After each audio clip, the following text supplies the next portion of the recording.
Welcome back to another video. So guys आज के इस वीडियो में हम देखने वाले हैं हिस्ट्री ऑनर्स सेमेस्टर 2 के कोर 3 पेपर का। तो यार कोर 3 का पेपर जो प्रीवियस ईयर में पूछा गया है उसको देखने वाले हैं अभी हम। तो चलिए स्टार्ट करते हैं वीडियो को बिना किसी देरी के। तो गाइस यार सबसे पहले आप सबको तो पता ही होगा कि जो फुल मार्क्स का एग्ज़ाम होता है वो 18 मार्क्स का होता है, 80 मार्क्स का और 20 मार्क्स का एग्ज़ाम आप सबको इंटरनल के रूप में ले लिया जाता है, वो भी कॉलेज में। ओके गाइज, तो अभी हम स्टार्ट करते हैं क्वेश्चन को। तो क्वेश्चन सबसे पहले आप सबको यहाँ पढ़ लेना है कि कितना क्वेश्चन का आंसर आप सबको देना होता है। तो देखिए यहाँ पर बोला है कि आंसर एनी 5 क्वेश्चन इन विच, तो आपको 5 क्वेश्चन का आंसर देना है जिसमें से एक जो है कंपलसरी है। तो 1 नंबर कंपलसरी है। तो चलिए 1 नंबर को देखते हैं कि 1 नंबर में क्या क्या पूछा गया था। तो 1 नंबर में जो था वो था आप सबका MCQ क्वेश्चन। तो MCQ देख लेते हैं। 10 MCQ दिए गए थे जो कि 1-1 नंबर के थे सारे। तो 1-1 नंबर के तो 10 × 1 10 हो जाते हैं। तो यहाँ देखेंगे सबसे पहला क्वेश्चन जो था वो था सुंग वंश का संस्थापक कौन था। तो सुंग वंश का संस्थापक कौन था आप सबको पता होगा अगर आप सब पढ़ रहे हैं तो आप सबको हर क्वेश्चन में 4 ऑप्शन मिलते हैं। 4 में से आप सबको एक टिक करना होता है जो कि सही होता है। यहाँ पर अगर टिक किया हुआ मिले तो आप सबको इसे इग्नोर करना है, क्योंकि गाइस आंसर सही भी हो सकता है नहीं भी हो सकता है। आप सबको अपना आंसर देना है, यहाँ पर सिर्फ क्वेश्चन देखने हैं, ठीक है। तो चलिए बी नंबर क्वेश्चन जो है गौतमी पुत्र सतकर्णी किस वंश से संबंधित था। तो गौतमी पुत्र सतकर्णी के बारे में यहाँ पर पूछा गया कि किस वंश से संबंधित था, ठीक है। तो यहाँ पर आप सबको बोल देना कि चालुक्य वंश, पल्लव वंश, सातवाहन वंश, चोल वंश, किसी भी वंश जिस वंश से संबंधित था, जिससे रिलेटेड था, उसको आपको यहाँ पर टिक करना है, ठीक है। अगला क्वेश्चन जो है कि करिकाल, देखिए यहाँ पर करिकाल का संबंध किस राज्य से है। तो करिकाल का संबंध किस राज्य से, उसका आंसर यहाँ पर आपको देना था। तो अगला क्वेश्चन देखेंगे। अगला क्वेश्चन का था कि किस शासक ने विक्रमादित्य की उपाधि धारण की। तो किस शासक ने विक्रमादित्य का उपाधि धारण किया था उसके बारे में आप सबको यहाँ पर बोलना है। तो यहाँ पर देखिए इतने सारे ऑप्शन दिए गए हैं, 4 ऑप्शन, मतलब कि 4 ऑप्शन तो मिलते हैं हर क्वेश्चन में। तो आप सबको ऑप्शन चुन के एक सही आंसर करना है। मैं बार बार बोल रहा हूँ कि आप सबको इसमें आंसर का देखें टिक किया हुआ आंसर को आप सबको ध्यान नहीं देना है, आंसर को इग्नोर करना है, क्योंकि गाइस आंसर गलत भी हो सकता है।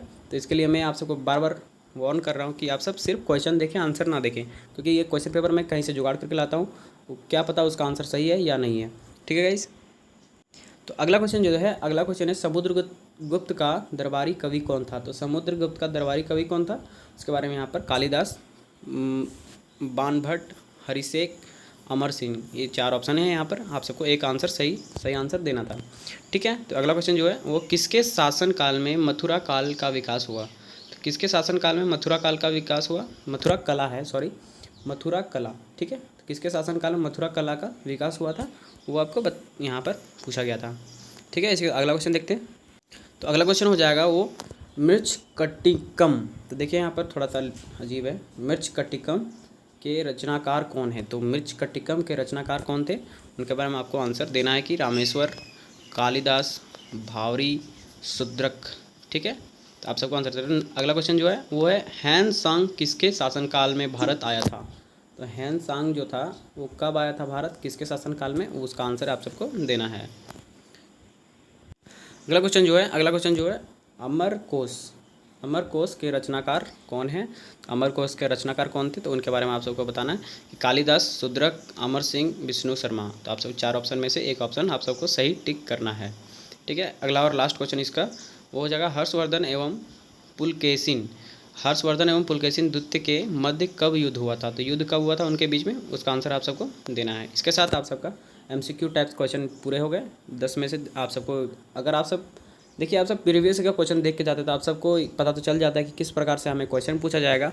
और जहाँ तक मुझे पता है कि 30% क्वेश्चन आप सबके प्रीवियस ईयर के क्वेश्चन से ही आप सबको मिल जाते हैं, और क्योंकि उतना ही सा सिलेबस होता है, सारा सिलेबस में ही क्वेश्चन उठा के देते थे, इन्हीं से बस थोड़ा सा इधर उधर पूछ सकता है, नहीं तो यहीं से पूछा जाता है सारा क्वेश्चन। तो आप सब प्रीवियस ईयर के क्वेश्चन देख लेते हैं तो आप सबको बहुत ज़्यादा फ़ायदा पहुँचेगा गाइस। तो क्वेश्चन 1 में जो है वो ए होता है और बी होता है। तो बी नंबर में आप सबको 2 क्वेश्चन यहाँ पर आंसर देने हैं, जो कि हैं 5-5 नंबर के। ये शॉर्ट क्वेश्चन होते हैं, शॉर्ट में आप सबको आंसर देना होता है, मतलब कि टिप्पणी के टाइप से आप सबको आंसर देना है।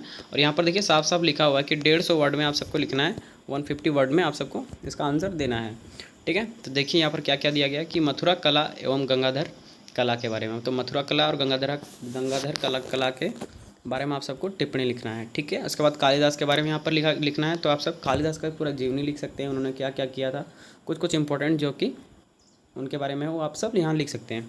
उसके बाद फाहियान का भारत विवरण, तो फाहियान का भारत विवरण यहाँ पर आप सबको पूछा गया है। उसके बाद डी नंबर में जो है गुप्तकालीन सामाजिक अवस्था, ठीक है, गुप्तकालीन सामाजिक अवस्था। तो यहाँ 4 ऑप्शन आप सबको मिल गए। तो 4 में से आप किसी 2 का आंसर आप सबको यहाँ पर लिखना था, जो कि 150 वर्ड में, ठीक है। देखिए 150 वर्ड में आप सबको लिखना है।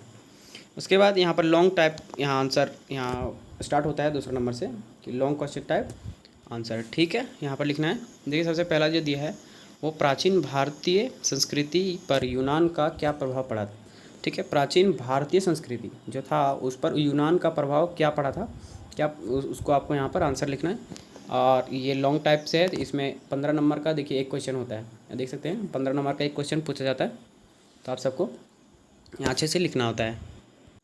तो अगला क्वेश्चन जो है वो है गौतमी पुत्र सतकर्णी की उपलब्धियों के बारे में लिखना है। यहाँ पर गौतमी पुत्र सतकर्णी की उपलब्धियों पर प्रकाश डालें, ठीक है। तो गौतमी पुत्र सतकर्णी के बारे में आप सबको लिखना है और उन्होंने क्या क्या किया था, उनकी उपलब्धियाँ क्या थी, उनके बारे में आप सबको लिखना है, ठीक। अगला क्वेश्चन देख लेते हैं। अगला क्वेश्चन है पुष्यमित्र शुंग की उपलब्धियों का वर्णन कीजिए। तो पुष्यमित्र शुंग के बारे में यहाँ पर आप सबको लिखना था। तो अगला क्वेश्चन देखेंगे। अगला क्वेश्चन है समुद्रगुप्त की उपलब्धियाँ, ठीक है। तो वहाँ पुष्यमित्र शुंग, यहाँ पर समुद्रगुप्त। तो समुद्रगुप्त के बारे में अगर आप पढ़ के जाएंगे तो आप सब बहुत अच्छे से आंसर दे सकते हैं।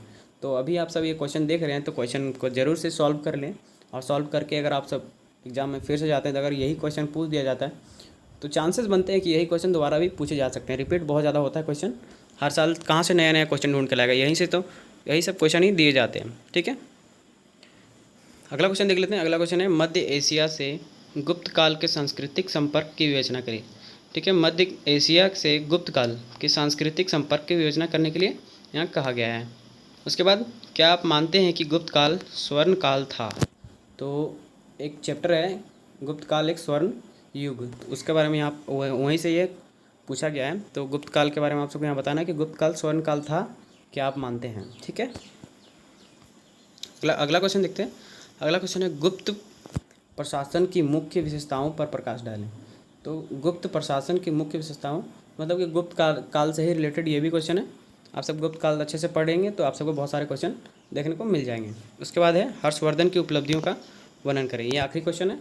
तो हर्षवर्धन की उपलब्धियों का वर्णन करने के लिए यहाँ पर कहा गया है। तो आप सबको 8 क्वेश्चन यहाँ पर मिल गए। 8 में से 4 का आप सबको आंसर देना था। तो 8 मतलब कि ये सब ऑप्शनल हो जाते हैं कि 8 में से 4 जिसका भी आंसर आता है उसको आप सबको चूज़ करके लिखना होता है। तो इस प्रकार से आप सबको क्वेश्चन मिल गया था। अगर आप सब अभी ये देख लेते हैं और इसको सॉल्व करके जाते हैं तो आप सबके आने वाले एग्जाम में आप सबको बहुत ज़्यादा हेल्प मिलेगी। और thanks for watching this video, और मिलते हैं अगले वीडियो में। तब तक के लिए बाय बाय। जोहार झारखंड।